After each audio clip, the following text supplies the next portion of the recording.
Hi, I'm Steve. You're watching Gear Stuff and Things, and I'm in a hood, and this is the hood, Dayton, Ohio. And I am going to go into a studio called Encore Recording and visit with my buddy Shaun, who is a producer and engineer there, and he's going to take us on a little tour around the studio. So stick around. All right, and this is my dude Shaun. What up? My name is Shaun O'Shaughnessy, and this is my control room, and this is where I work out of. So forgive me for the mess, because whenever I see pictures of like studios and they look immaculate and perfect, I'm always like, man, they must clearly not work in there, because I can't keep this place like that perfect. So maybe they clean it once for the photo shoot, and then like it's never cleaned ever again. And no studio I've ever been to has ever looked that nice. All right then. Well, you want to show me some stuff you got? Yeah. Stuff in your racks and So things? over here, also on the left, I got the Hairball 1176 compressor that I built with the help of Jeff, our tech, who was super helpful. Then I got a little headphone amp, and then I got my rack, and then monitors, got some Adams and some Oratones. Then in this other rack, I got some M-Audio 2626, the Profires that ran ADAT into my Apogee Ensemble Thunderbolt.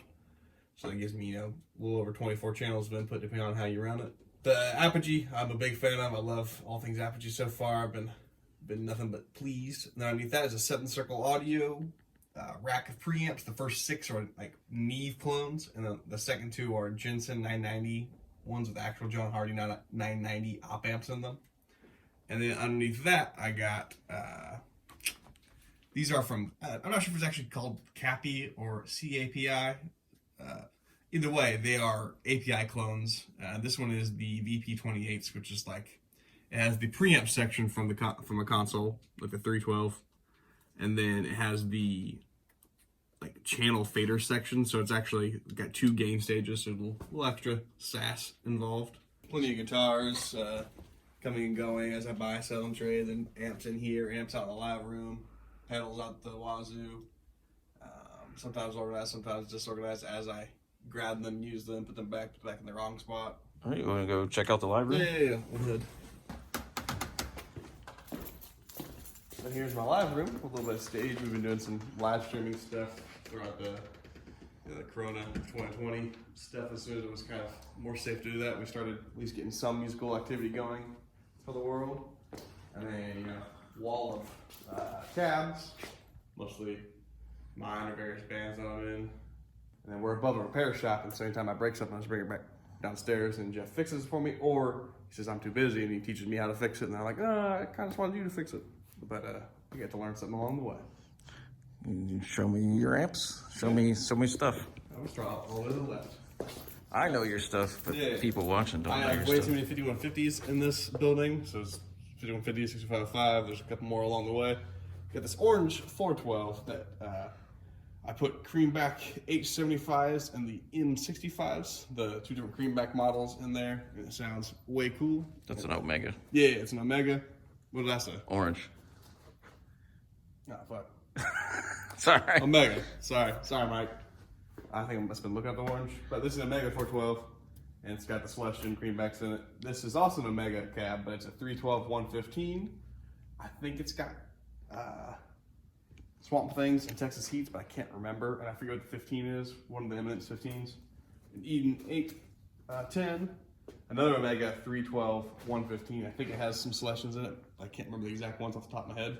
These are some bandmates that I just don't have memorized. More PV 5150, 6505 action. The old Chuck Schuldiner from Death Valve State 8100. It's pretty cool for old school death metal tones. Orange 412 with vintage 30s.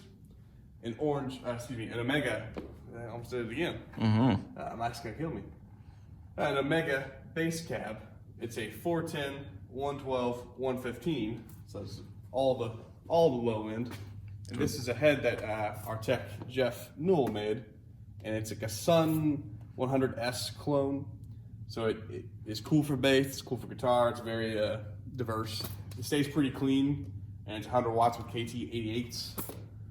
Then we got this cab. Looks like it would be a bass cab, but it's actually a 512 115 with, I think, Lynch backs, vintage 30s, and a Celestian fullback 15, I think.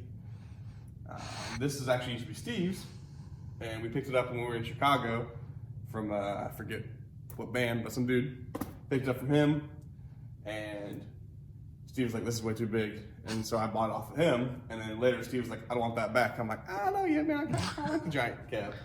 And then another Omega cab. Omega used to be based out of Ohio, another in Michigan, which is still not too far away. So the area had a lot of Omega cabs, and they make really sick cabs. This is one Mike actually hooked us up with for a really good price when we were in a pinch, because all our cabs got stolen, so we didn't have anything. And I think these were some NAMM models that he was using, and then he was very kind to sell them to us. And it's got a vintage 30 and Mesa Black Shadow in it, a C90. Yep.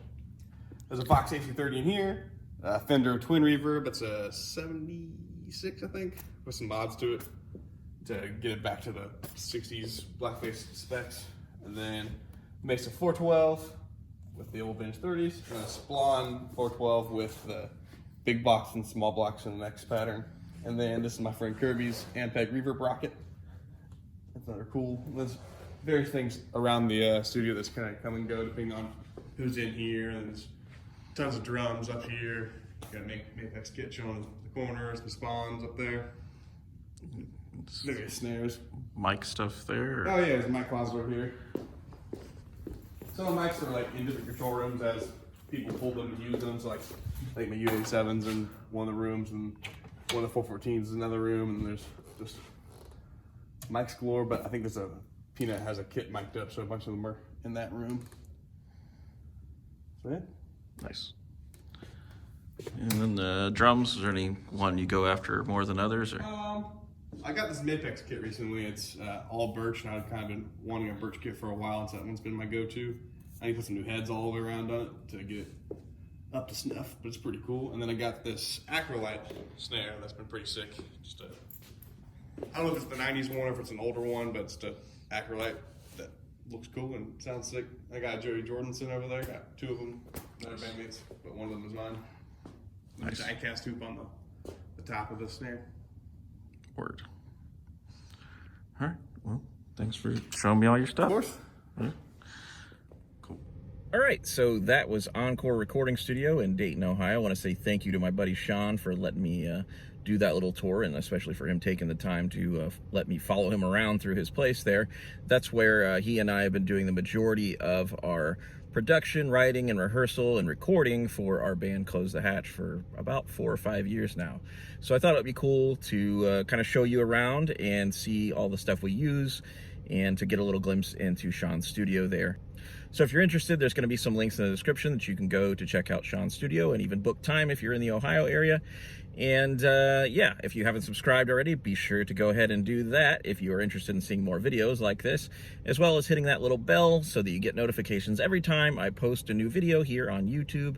And of course, if you enjoyed the video, hit that little thumbs up, because it's going to help me make my way up through the weird algorithm that is YouTube, so that I am less of a tiny, tiny, tiny fish in a gigantic ocean.